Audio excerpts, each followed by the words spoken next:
is Ronnie Phillips. I'm 23 and I'm an aspiring MMA fighter.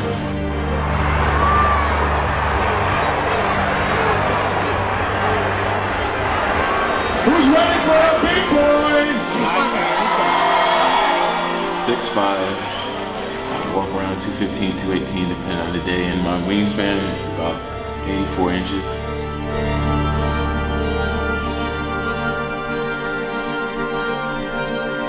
My reason for fighting is, one, the competitiveness of it. Like, to me, it's a pure thing.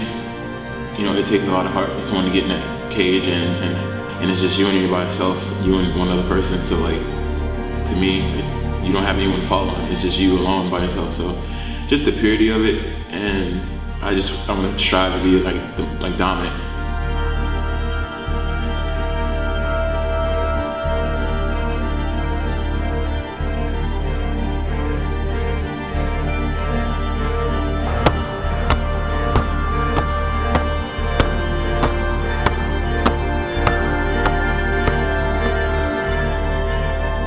He fights out of Inglewood, Florida, representing Wolfpack MMA, coached by Ronnie. Let's give it up for Ronnie Phillips!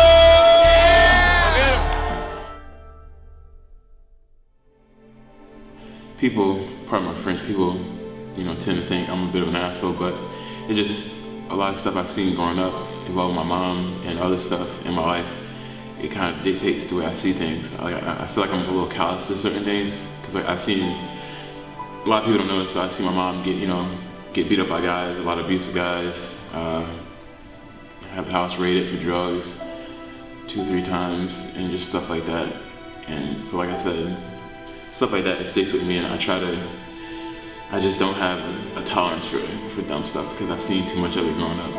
I can remember waking up, and I had, you know, the one-piece little kid outfit, those pajama things with the feeties, and you know, you wake up and you know, you see some dude beating up your mom, and it's like, you know, I'm 3, 4 years old. What can I do? He's a grown man. I can't do anything. Just seeing stuff like that, and you know, and just the helplessness of it, that really bothers me.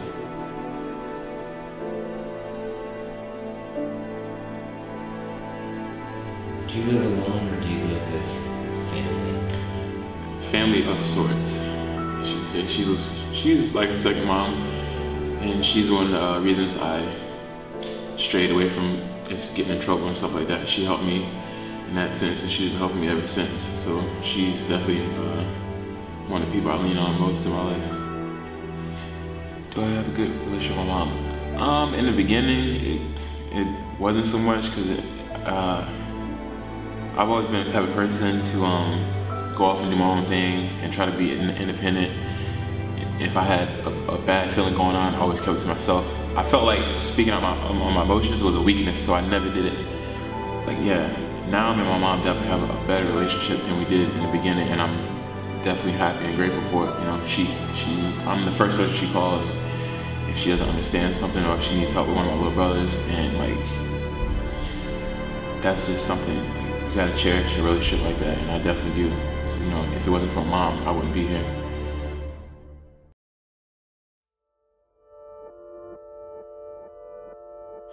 Where do I train? Royce Gracie Jiu-Jitsu, the Wolfpack, under Robbie Kadaki. How often do you train? I train Monday through Friday, 5 to about 8:30, and when I'm getting ready to fight, to actually get in shape, you know, come in on the weekends, get some extra time in by myself, work more technical stuff, more technique. I met Robbie by fighting his guy. That was my first fight. I fought against him in his gym, and him and his son were just impressed by like my performance. And I had a falling out with my prior coach, and you know, I came here and I talked to Robbie, because I had trained with him once before, cross training, and I just asked him if, you know, if I could train under him, and he, you know, without hesitation said yeah, I could. He accepted me in, so grateful to him and to his gym for bringing me in.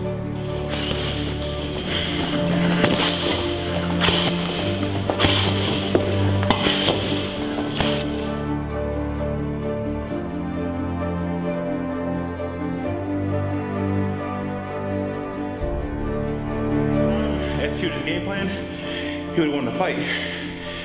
You know, but my whole thing is I have to find my median where I'm the right amount aggressive, but I'm not too sloppy, and I'm always precise, you know, with my strikes, with my transitions, on the ground, my technique and stuff like that. So yeah, you just gotta be, can't ever be too reckless in my eyes. That's when you make mistakes, you get sloppy, get too ahead of yourself.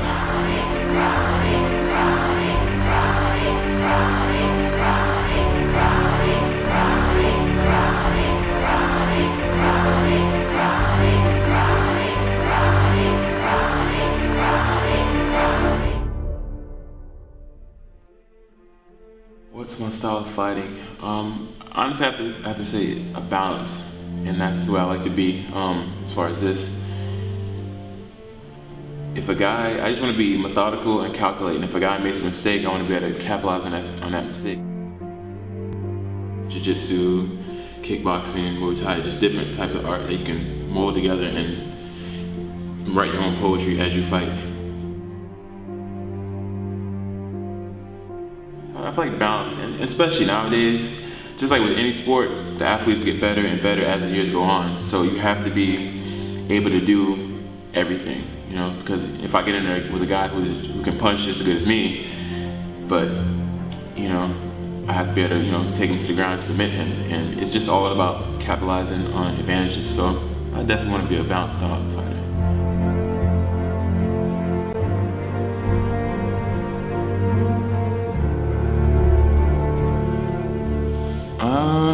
What's the worst part about fighting? It's a hard question for me. I think the hardest part is the unknown sometimes. Like, you don't really know what can happen from one moment to the next. You just try to prepare as best you could for every possible situation. And you just go with the flow.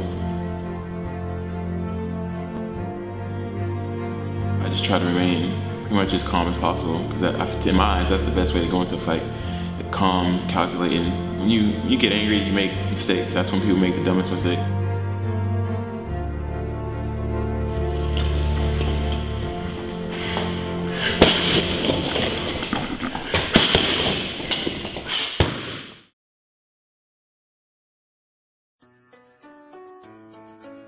I've had a lot of opportunities slip away because either my own ignorance, acting dumb, and letting it slip away, or just, you know, my attitude and stuff like that. So like, this is it's an opportunity I don't want to let go. I definitely want to achieve and prove everybody wrong that, you know, I can do this.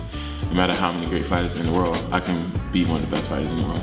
You know, it's times I want to go out during the week, or, you know, I hear about a party, I want to go hang out with my friends, but you know what? I can't do that because I have to be in the gym, I have to be working out. I can't just skip. And I feel like people don't realize that if you want to be successful, you gotta sacrifice certain things. You gotta put in the hard work to achieve that. It's not just gonna fall in your lap. And it took me a while to kind of realize that. But, you know, really doing this, I finally realized that, you know, this is what you have to do. You have to sacrifice things. You have to put in the work, the hours to achieve that. Like, you know, for people to look back and, you know, he did so much in his life, not just, you know, in the ring, but, you know, for other people. Like, he left marks on people. You know, we can never forget what he did and what type of person he was, and that's what I want, ultimately. And like I said, I have no illusions of grandeur overnight. Like, I know it's going to be a long road, you know, some downfalls where I have to pick myself up and learn to move on again. But I'm prepared for that. You know what I mean? I'm ready for it. So that's my definition of success. Do I have any regrets in life? I guess it's a yes and no, because I mean, it's hard to regret. So it's hard to regret something that shaped your life, but at the same time, you kind of wish you can go back and redo it. So I guess I'm gonna have to say no, because, you know, who's to say if I hadn't done that stuff that I would have ended up where I am now with this opportunity in my hand. But then again, who's to say that if I had done things different, I would have been in a different place. So it's just, I can't really answer that, honestly. Where do I see myself 10 years from now? I definitely see myself, if not fighting in the UFC, definitely fighting somewhere, whether it be in Japan or wherever, somewhere in the world. And just, you know, and having a good time, enjoying myself, and just, like I said, proving everybody wrong, you know. My record at the moment is 0-1-0. One loss by decision. And the winner of this one, all 3 rounds, is the blue corner.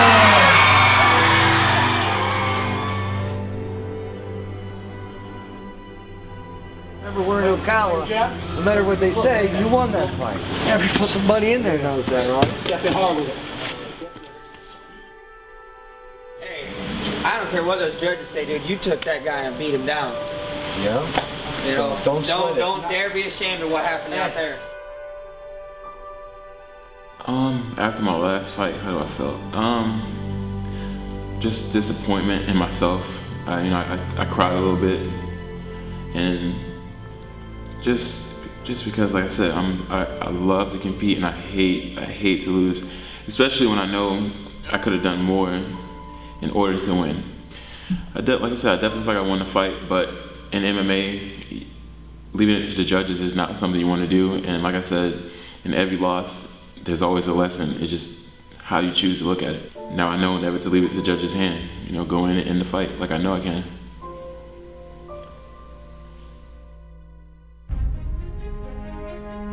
I have a fight coming up March 3rd, and I'm fighting a guy named Kenneth Rogers.